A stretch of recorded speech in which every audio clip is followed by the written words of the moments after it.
Well, hello guys, ¿qué pasa? Antonio Serrano here, and today I have a brand new video for you. One of my favorite types of video, which is a top 10, but in this case, not talking about routines, not talking about other magicians. We are going to talk about my top 10 closers. As you probably know, I have 5 shows. I say probably know if you watch all of my videos. If you do, I'm scared of you.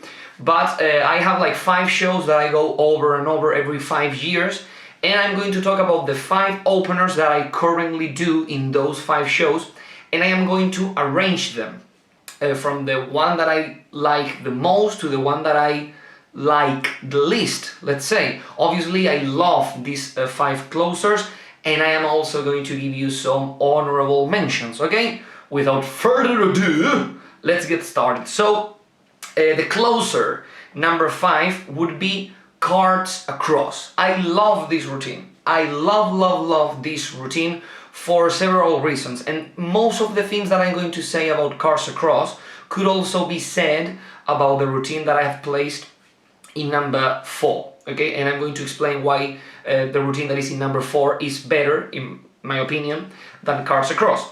First of all, I really like my cards across routines. As I always tell you, I like to be very original, and in effect, in essence, is basically like any other cards across routines.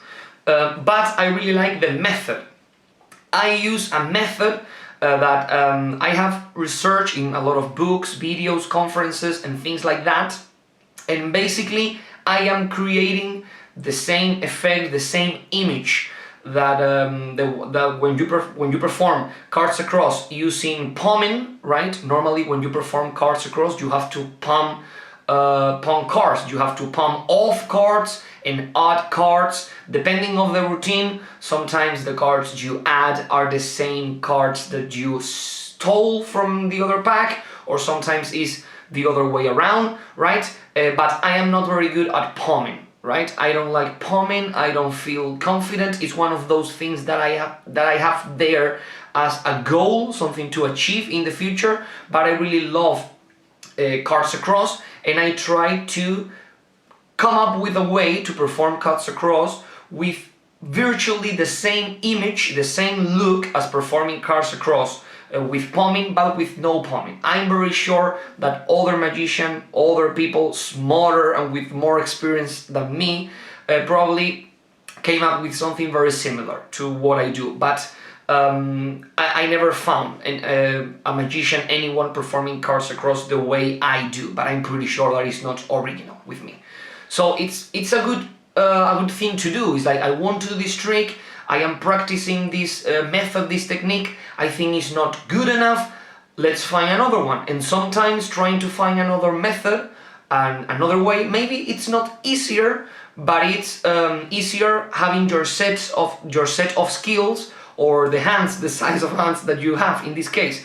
So you can create other things, trying to think about other methods. I love card to wallet, but I never perform card to wallet using palming a card, right? So my wallet of choice is the Mollica wallet, for example, Tom Mollica. What a legend. Someday I will make a video about the guy. So my cards across routine is very original, I would say, according to method, because as I said, I never saw a magician performing cards across using the 2 or 3 techniques that I use to move the cards around, right?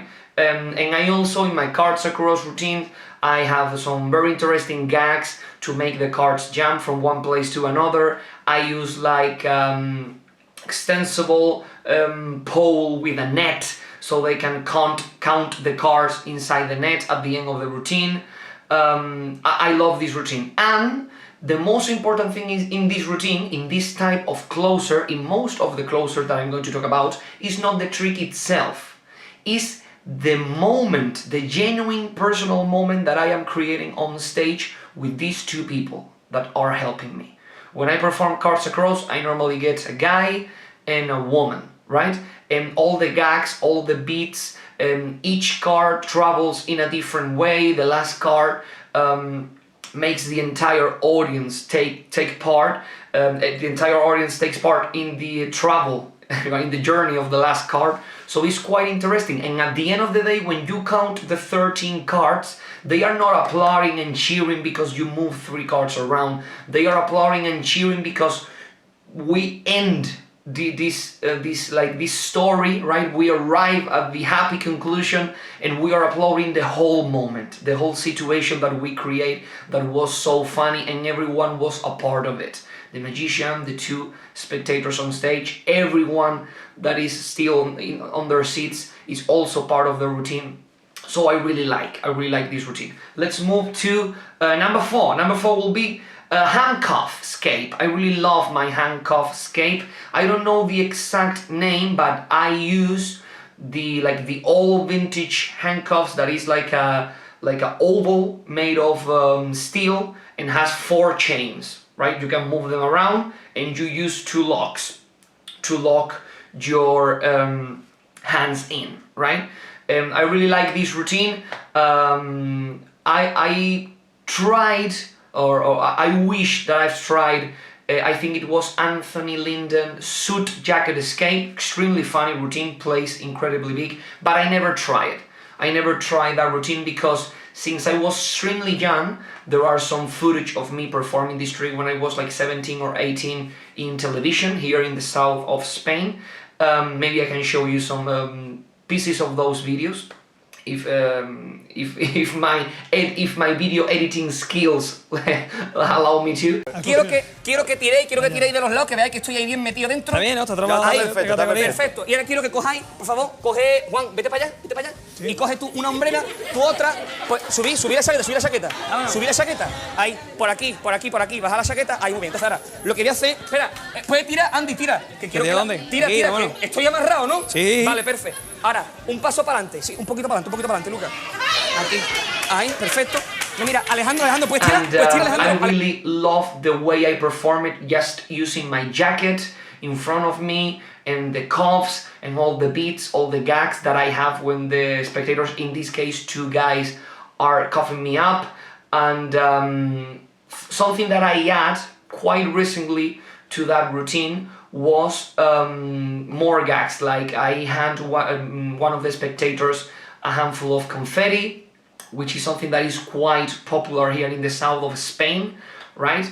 When we party and all that stuff, and it's part of our tradition when we have a carnival. And to the other spectator, I give like a kazoo, right? A kazoo, which is also quite typical from here from Spain, because we use it to sing traditional songs when it's the carnival here in Cádiz, the southern of Spain. So I always try to find a guy that is not going to be able to play the kazoo. Most people, when they don't know how to play the kazoo, they think that they have to blow, right? And what you have to do is sing. You have to go and it sounds, right? So it's quite funny. And what I do is a comedy escape routine. I have some jokes about Harry Houdini, confusing him with Harry Potter and Harry Houdini.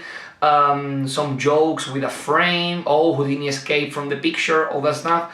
And then the jacket, and I have the jacket full with the confetti, the more jokes, the kazoo, all those stuff. And as it is a comedy routine, I am constantly taking my hands out of the cuffs and putting them back in. So I thought that something that could be quite funny was to take my hands out from the jacket with the gags and say, could you please hold this confetti here? Could you please hold this kazoo? Do you know how to play it? My hands start in my back and then move to the front, right? It's quite funny.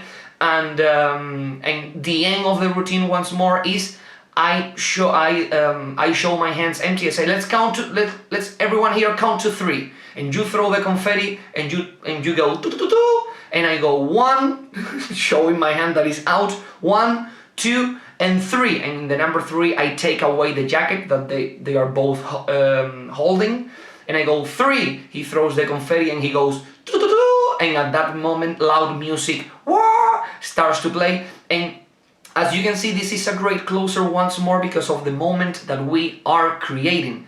They have seen me taking my hand out like in the first minute of the routine, right? That depends on how skillful the guys are in tying me up, right? In cuffing me up.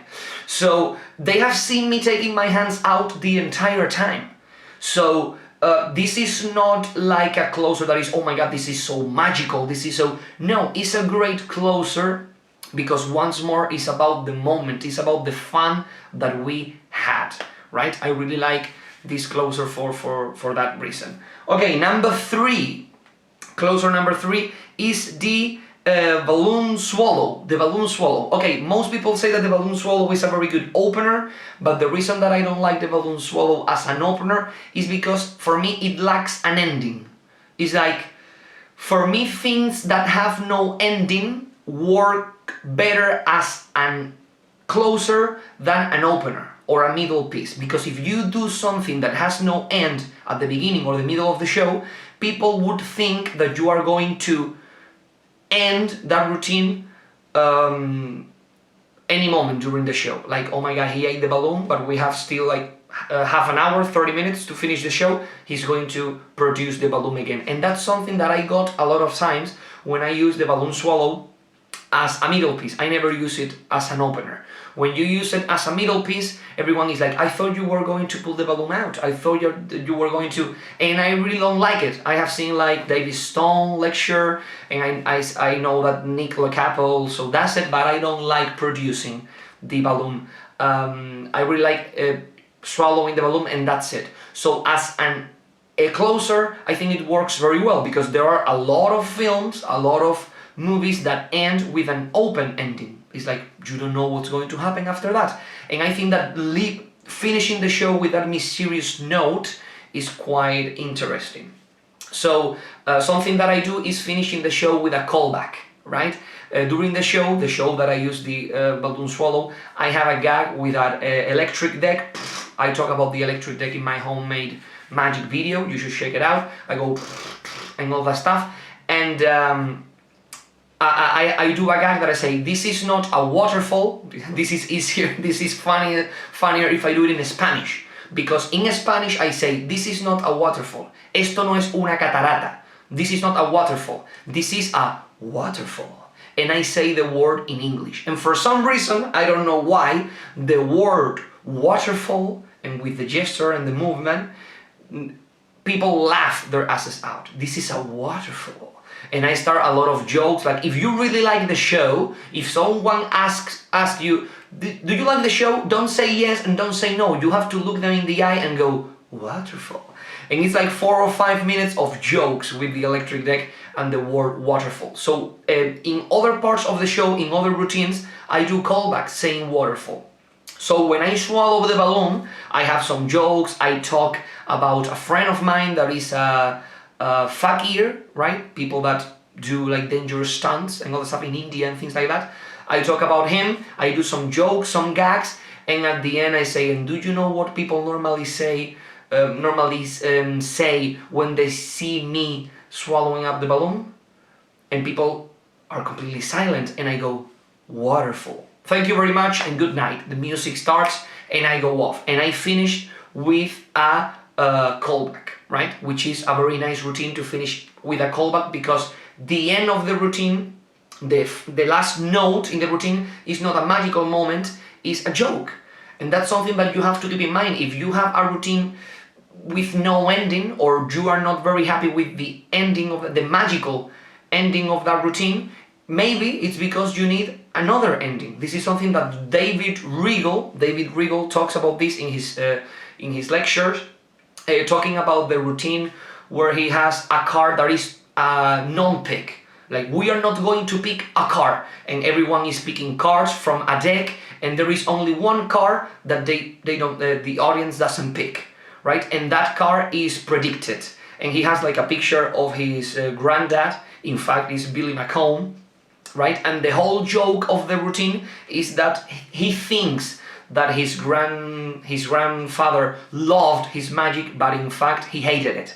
But he is continuously talking about the thing that his grandfather told him and all the stuff, and you can see clearly that all that he is telling is like, yeah, your grandfather hated your magic, but you are so inside of you, right? You are so full of lies that you think that he loved it. So when he produced, in the prediction, he produced the car. Yeah, the car, we still a team, thank you, granddad. He pulls the picture of the granddad from the frame, and you can see Billy McComb giving the middle finger, right? Giving the middle finger.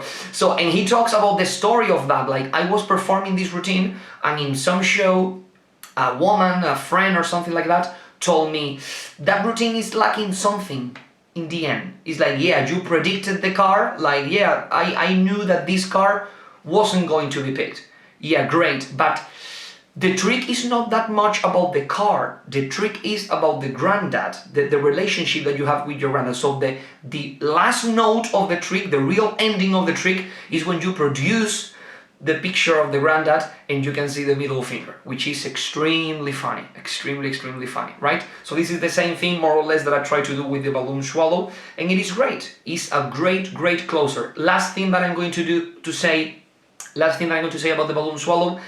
A lot of magicians say when they sell routines, or in their books, in their lectures, things like that, if you put this in your show, everyone would talk about this. Right?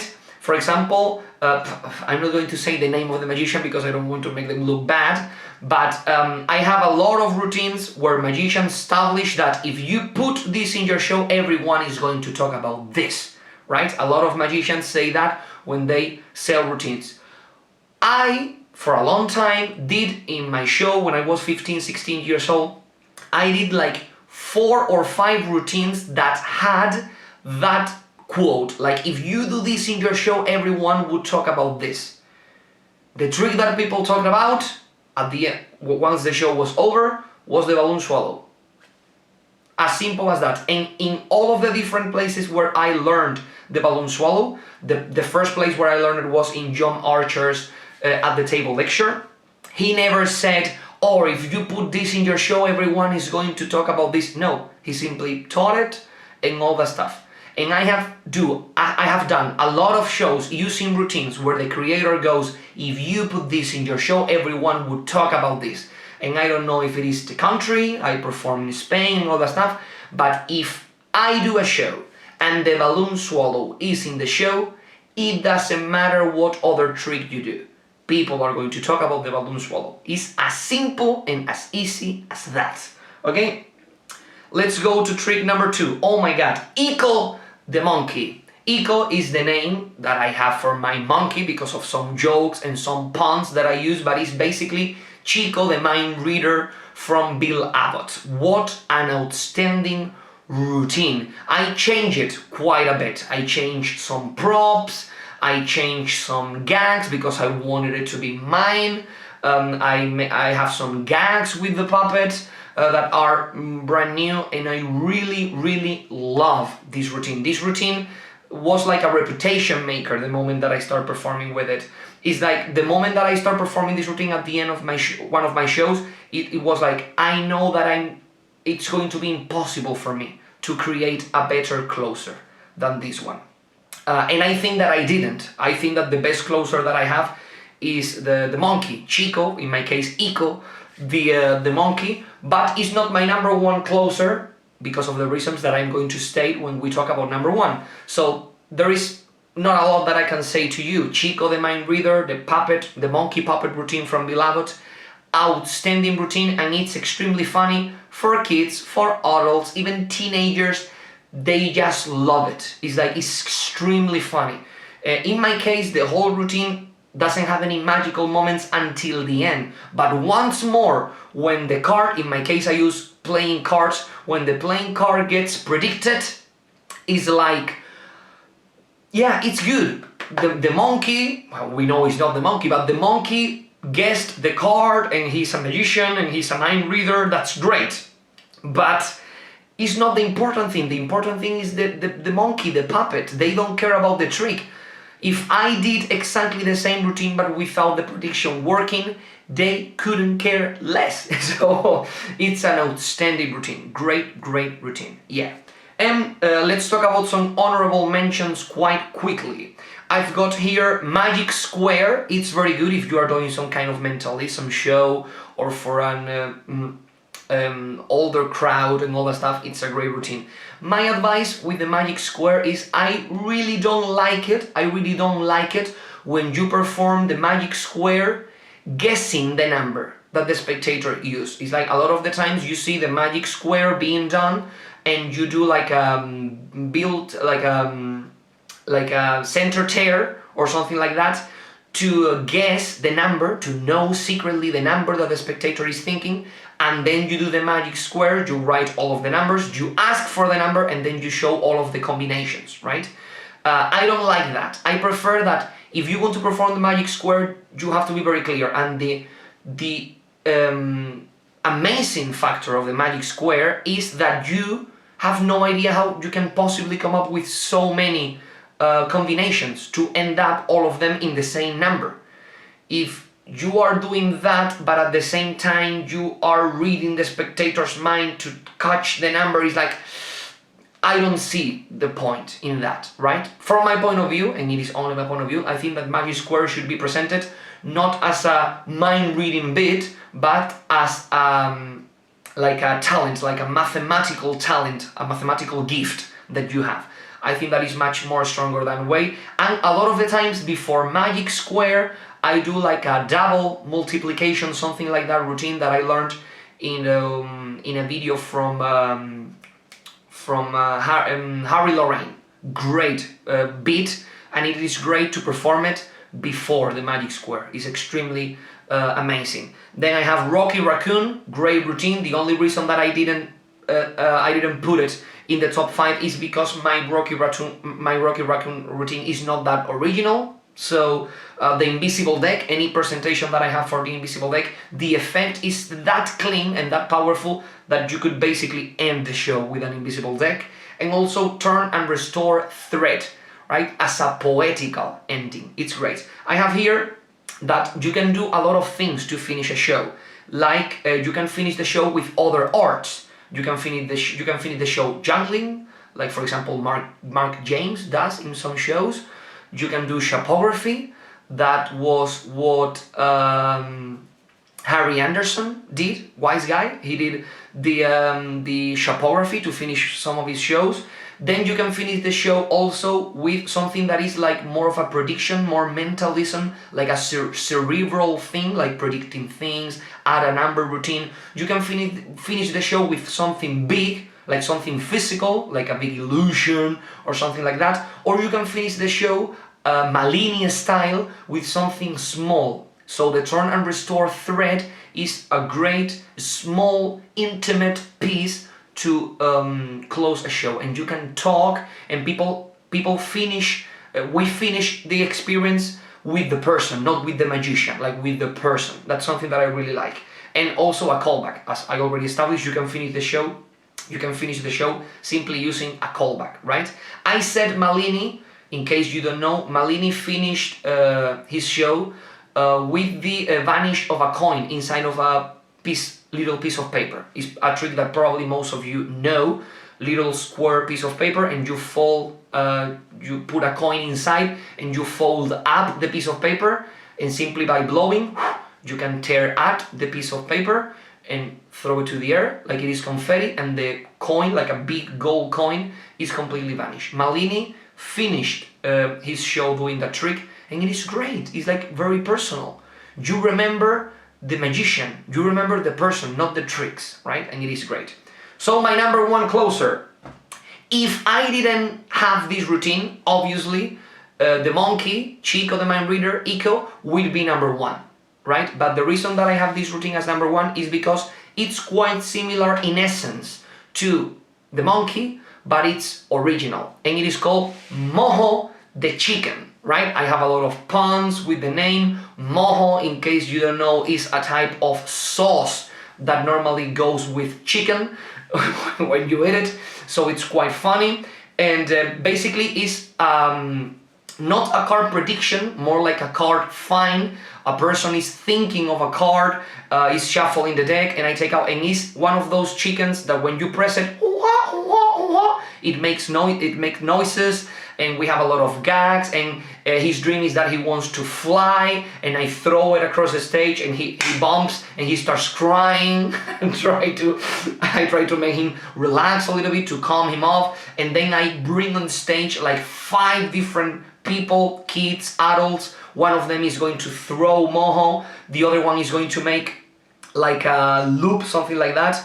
And I have a lot of gags with that, because behind that woman, normally a woman that makes the hoop, behind her I use like a kid that is holding the pack of cards here on top of his head, because Moho is going to travel through the hoop, grab the thought of card from the deck, and then land in a handkerchief. I have a handkerchief that I've been using for the whole show to make a bottle appear, to make a bill vanish that appear inside of a balloon, and now we use exactly the same handkerchief, making the show cohesive. Two people are grabbing the four corners of the handkerchief to make like a trampoline, like a target for Moho to land. Most of the times it doesn't work. Most of the times Moho kisses the ground, and I blindfold Moho, and when the whole travel is done, I have like a original piece of music to go together with the like a countdown, and then going to the flight scene, and then I take Moho, and inside Moho's peak is a card, and it is the thought of card. So it's a great routine. It's not about the card, it's about the character, it's about the chicken. And I think that the monkey, Chico, the monkey, it's more adorable, it's cute, but Moho is extremely funny. It's like loud, he makes sounds and all that stuff.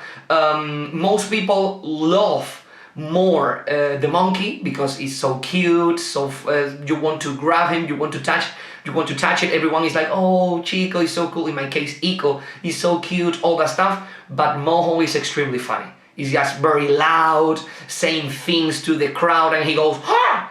Sometimes I move the chicken so he's looking straight to a kid or an adult, and I press him like, ha! And I don't say that to him, don't say that. And he's like, I can understand, I can understand the chicken language perfectly. So it's extremely funny, a very funny routine. And I simply encourage you, if you find a routine that is great, like the best closer you ever had, but you think that you can make something that is more original, maybe it's not going to be that good, but it's going to be more you, right?